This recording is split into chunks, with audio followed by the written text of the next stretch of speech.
Trash Day. Waste Away Services had a good deal going. The company was heavily subsidized by the government, and their profit margin increased every year. I mean, they were big. And no wonder. Trash had become even a bigger business than it had been earlier in the century. American packaging had become even more redundant than earlier.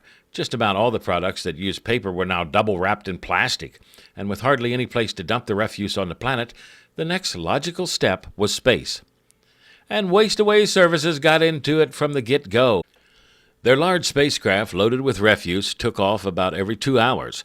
Their new methane rockets, their own patented design, made sure that garbage, freeze-dried shit, desiccated dirty diapers, and much more of that which is not desired made its way to space. Even the government got into the picture. Hell, you couldn't even get within 5 miles of the space pad.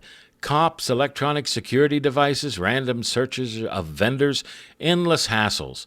Waste Away had more security than when the president was taking a crap at a rest stop on the interstate.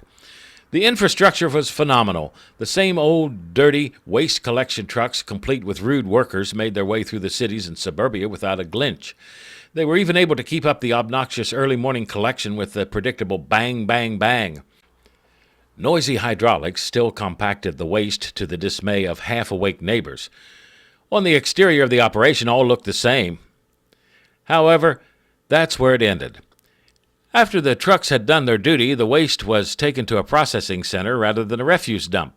Huge machinery compacted the filth again and stuffed them into disposable plastic shipping crates. Giant forklifts placed the shipping crates, oh so gingerly, into an awaiting shuttle. An automatic PVC wrapping device put a big bag over the stuff.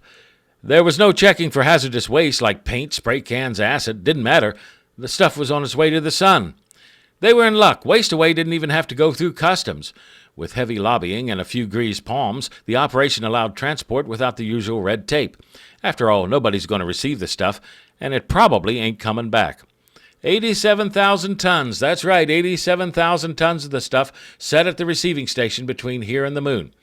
It's just sitting there and waiting till the tally's 100,000 tons. Carefully sorted, stacked with the built-in PVC hooks that attach to each module. By this time, it's easy to move because it don't weigh shit. It's a sight to behold. Wee little shuttles moving black and brown combined units the size of mountains with ease. The workers work at a station called STA, Space Trash Assembly. However, most of the workers there know it as Space Turd Assembly. The pay's pretty good, and they ain't no smell. Now you say there's no story in this? Hell, most of you know about the operation from cable. Waste Away sure spent enough in advertising to convince people of their efficacy. Well, that's not the point. Read on. I know most of you remember July 18th, 2031. The damage, death, and overall havoc were not the result of an aberrant asteroid. That was the usual media mushroom story. Keep the public in the dark and feed them shit. July 18th was the result of a long chain of events that involved the planet Earth, space, and, you guessed it, Waste Away. In early April of 2031, one of the large masses of trash ran into a problem on its coasting way to the sun. One module dislodged for some unknown reason from the rest. A small space rock struck the dislodged module and released one single turd. This turd, in turn, crushed into the 100,000-ton cargo, less one module, and redirected its path away from the sun and toward the planet Earth.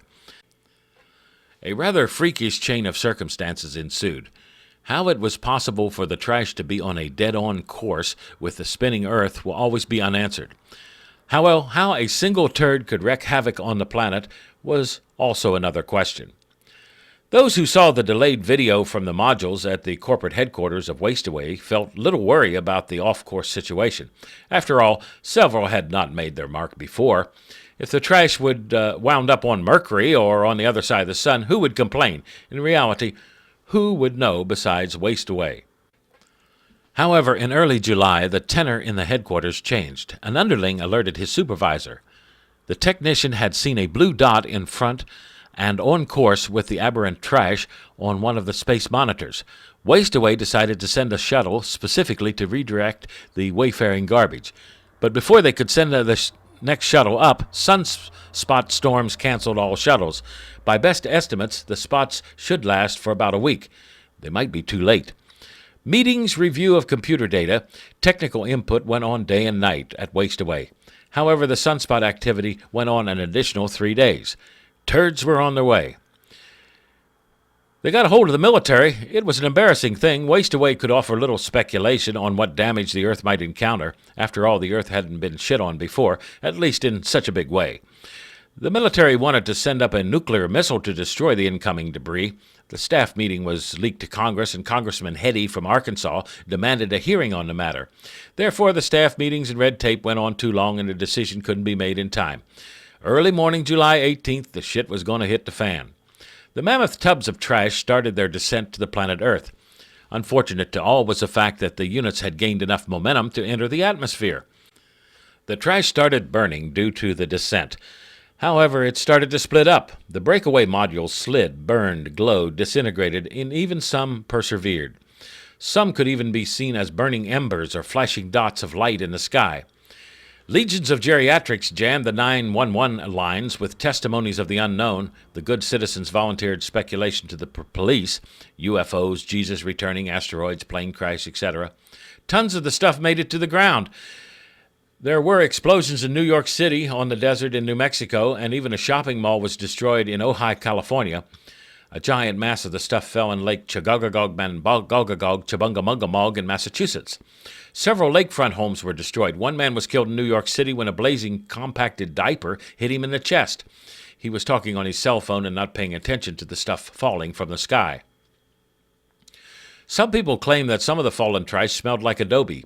With the big war on terrorism still on, some were really pushing to bomb the hell out of Mexico. Several TV talking heads egged on the antagonists and protagonists, but the government dispelled fears quickly and moved on. Cleanup crews from the government carefully secreted all the debris away. It was a job that involved the National Guard, Army, Navy, Sheriff, and local police. Some scavenger in New Mexico was given 10 years in prison for holding on to a bullet-sized, burned-out soup can. Conspiracy terrorists went wild on the AM radio and shortwave. Preachers said that it was the end of the world. The president seemed to calm down most of the public with the cover story. He said that some asteroid particles had dislodged from Mars and Earth and caused the minor havoc. He added that such incidents only occur about every 10,000 years, and we wouldn't be around for the next one. Mylon Z was in a very popular made-for-TV movie about the event. Wasteaway wasn't even mentioned. However, they had 6 30-second spots during the movie. Congress secretly passed a law that Wasteaway had to put disposable adjustment rockets on their shipments to the sun. It was back to the old model of government. New disaster, new law. Wasteaway complied. That was months ago, as you know. Everything has returned to normal. Shuttle takes off about every 2 hours. We're rid of most of the garbage that piles up on Earth, except for the animate kind again. Wasteaway is even more profitable than before the minor disaster. They raised the price of trash collection $25 a month.